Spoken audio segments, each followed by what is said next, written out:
Bonjour et bienvenue à cette édition du 12h45. Voici le sommaire. La femme est toujours à l'honneur durant ce mois de mars dédié à leurs droits. Découverte dans cette édition de deux femmes, des patronnes d'entreprises qui exercent des métiers dits masculins.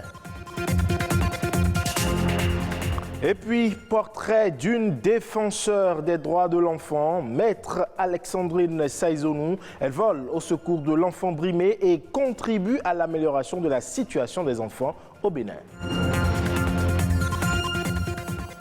Enfin, l'accès des populations aux services financiers constitue aujourd'hui l'une des principales sources de développement socio-économique, un enjeu face auquel la réduction de l'exclusion financière devient impérieuse.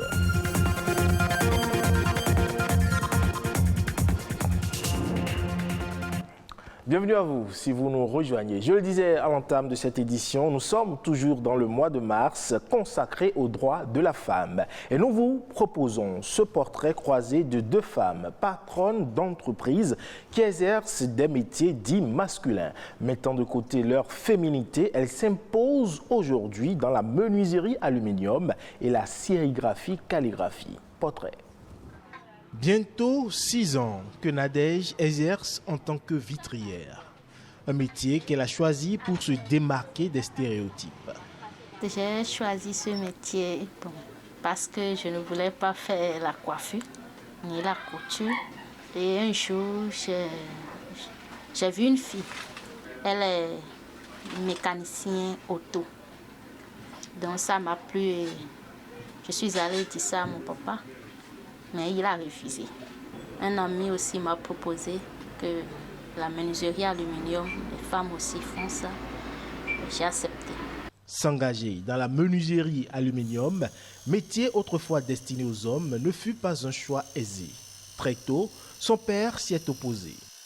Au début, il se dit comment une femme va être vitrière. Non, que lui n'a jamais vu ça. Et lui-même, il est allé demander dans les ateliers pour voir si vraiment des femmes font ça. Ils ont dit oui. Ce pas de franchi, le challenge pour Nadège fut de s'appliquer et d'exceller mieux ou autant que les hommes. Quand ils viennent ici, ils disent, et je sors, je dis c'est moi la patronne, ça les étonne d'abord. Ils disent, ah, une femme, c'est toi qui as ici, c'est toi qui viens ici. Je dis oui. Ils disent, ah, là, chapeau. Ici, par contre, dans cet atelier de sérigraphie-calligraphie, Dame Zita, déscolarisée, a très tôt été orientée par ses parents. Mon papa, lui, m'avait choisi la peinture auto. Et c'est ma maman qui me disait que je te voyais souvent lire et écrire.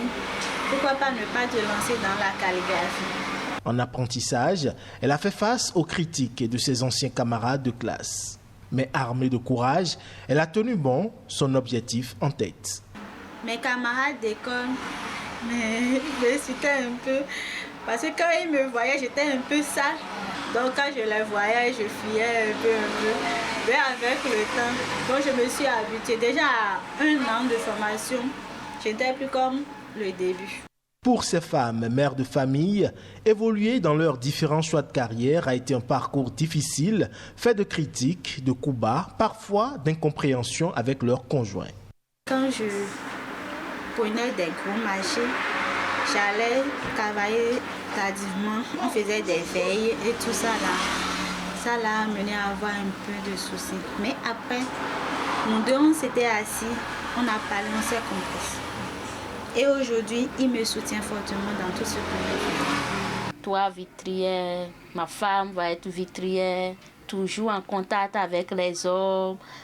Ça le dérange, il n'est pas d'accord. Mais quand il a compris que c'est ça que j'ai fait, et j'ai aimé le travail, donc il m'a soutenu. Malgré les difficultés rencontrées de part et d'autre, ces deux dames ne comptent pas baisser les bras. Elles estiment qu'il n'y a plus vraiment de métier homme-femme et encore moins de débat à faire à ce propos.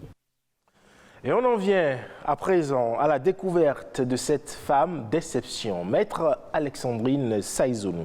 Militante engagée, elle s'identifie comme une défenseur des droits de l'enfant et œuvre continuellement à l'amélioration de leur situation au Bénin. Le reportage à suivre lève un coin de voile sur sa personnalité, ses motivations et ses aspirations. La table des lois et le maillet représentés sur ces images sont des symboles de la justice. Un monde juste et équitable pour les enfants, c'est le rêve de plusieurs acteurs. En voici un. Alexandrine Falilatou Saïzonou, épouse Bédié, avocate inscrite au barreau béninois depuis 1995 et identifiée comme ardent défenseur des droits de l'enfant. Son histoire est atypique. C'est parti de mon enfance parce que, je le dis, j'ai eu beaucoup de chance. J'ai été très tôt orpheline de mère. Mais j'aurais pu connaître la violence familiale et tout. J'ai eu un père merveilleux, des tantes, des oncles qui étaient là, qui m'ont donné beaucoup de chance, qui m'ont évité la douleur et qui ne m'ont pas soumise à des privations, à des violences. Je me suis dit, en grandissant, pourquoi ne pas donner cette chance-là à des enfants qui n'ont peut-être pas la chance de naître dans des familles comme la mienne. Outre ces autres domaines d'intervention, cela fait plus de 2 décennies qu'elle s'évertue à défendre la cause de l'enfance. En exerçant ce métier, lorsque j'ai prêté serment, j'ai constaté qu'on voyait beaucoup d'enfants en conflit avec la loi, mais qui sont jugés comme des adultes, qui sont là sur les bancs du matin jusqu'au soir, des fois enchaînés, pour rien, pour un paquet de sucre volé. Dès que je vois un enfant traîner dans les juridictions, c'est d'aller vers cet enfant ou ses parents pour savoir pourquoi l'enfant est là. Parce que l'enfant n'a pas sa place au niveau des juridictions. Le Code de l'enfant est sa principale référence dans le domaine. Les enfants en difficulté avec la loi. Ce type de justiciable n'aurait existé si les droits de l'enfant sont respectés, soutient l'avocate. Quels sont les droits? Je dis tous les droits des enfants me semblent être bafoués aujourd'hui. Le droit à l'éducation, à l'alimentation saine. Ils sont pleins encore au marché d'emploi en train de vendre, malgré tout ce qu'on dit. La professionnelle de droit a à son actif plusieurs procès de gagner. La mise en place de la ligne d'assistance aux enfants et les autres efforts de l'exécutif dans le domaine sont à saluer. Mais il en faut plus. Et Maître Saïzonou en appelle à une prise de conscience collective. Et quand j'ai l'occasion de parler à certains gouvernants, je leur dis ce que je pense. Entre autres recommandations, c'est qu'au niveau du ministère de la Famille, qu'il y ait un budget autonome pour l'enfance. Nous sommes devenus un peu trop égoïstes. C'est vrai que la vie est très dure, chacun court après le quotidien, mais ce n'est pas ça qui va nous empêcher d'avoir un regard pour les enfants autour de nous. Parce que je le dis, ce Bénin, nous le laisserons aux enfants. Et nous avons besoin de laisser ça à des enfants qui sont sains. Moi, de ma petite place, je continuerai à dénoncer. Altruiste de nature, Alexandrine Falilatou Saïzonou, épouse Bédié, défend également les causes liées au genre, étant membre fondateur de l'Association des femmes avocates du Bénin. Et on parle à présent de l'exclusion financière, l'un des principaux leviers essentiels pour aider les populations qui n'ont pas accès aux services financiers conventionnels à atteindre une meilleure qualité de vie et ainsi à participer au développement économique. Clément Yadanta est le président de l'Association professionnelle des structures financières décentralisées. Il nous explique ici les causes de l'exclusion financière. C'est aux services financiers qu'il faut s'adresser pour avoir les moyens de réaliser ses rêves d'activité. Pour y accéder, il y a certaines conditions. Donc, ceux qui n'arrivent pas à remplir ces conditions sont évidemment exclus. Et la première exclusion, c'est partie des systèmes financiers classiques, comme les banques, par rapport au montant. La première banque qui est venue au Bénin, pour ouvrir un compte, on demandait 500 000 francs. Alors, est-ce que tout le monde était capable, même les fonctionnaires de l'époque, on ne pouvait pas dégager 500 000 francs comme ça pour aller. C'est-à-dire qu'il y a un blocage. Mieux, lorsque ces institutions ne sont même pas dans votre zone géographique. vous ne savez à qui vous adresser. Il faut que les plus pauvres puissent accéder.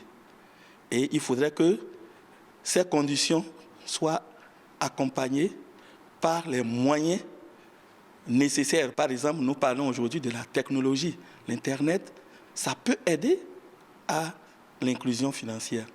Mais si ça ne couvre pas le territoire national, c'est impossible pour les systèmes financiers décentralisés d'accélérer ce processus-là. Le Bénin doit absolument avoir une stratégie d'inclusion financière. Et je pense que cette stratégie est en cours d'élaboration parce que les acteurs, le gouvernement, la Banque centrale de notre zone, et nous qui sommes acteurs de l'inclusion financière, nous devons adopter une stratégie qui va permettre donc à chaque acteur de savoir exactement quelle action et quel acte il faut poser pour conduire vers l'inclusion financière. À présent, Arnaud Adadia nous propose un condensé des sujets ayant marqué l'actualité durant ces dernières 48 heures. C'est la Nation en bref.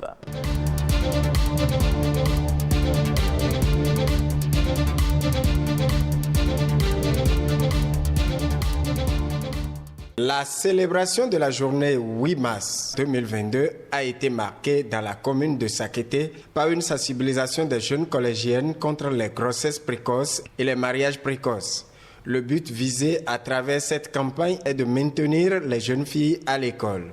Pour rappel, on assiste chaque année dans certaines de ces localités du Bénin à une recrudescence des cas de grossesse et de mariage dans cette couche de la population, ce qui constitue un frein à l'évolution des jeunes filles.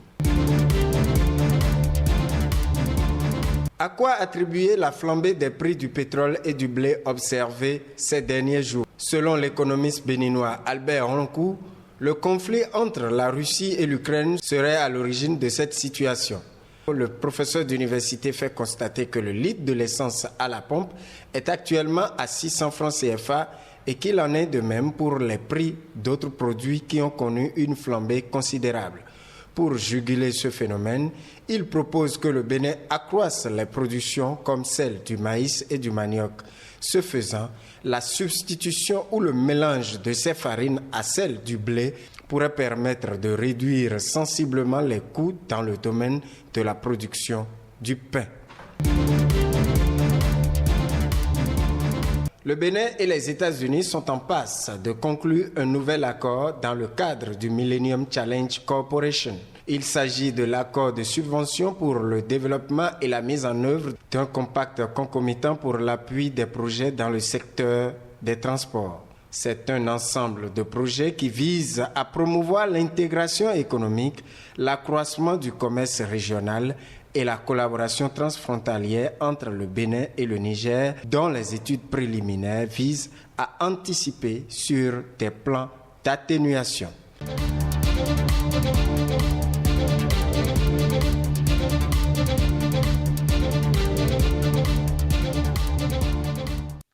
Ainsi se referme donc ce 12h45 que vous pouvez retrouver sur le site de l'ORTB le 3, www.ortb.bj.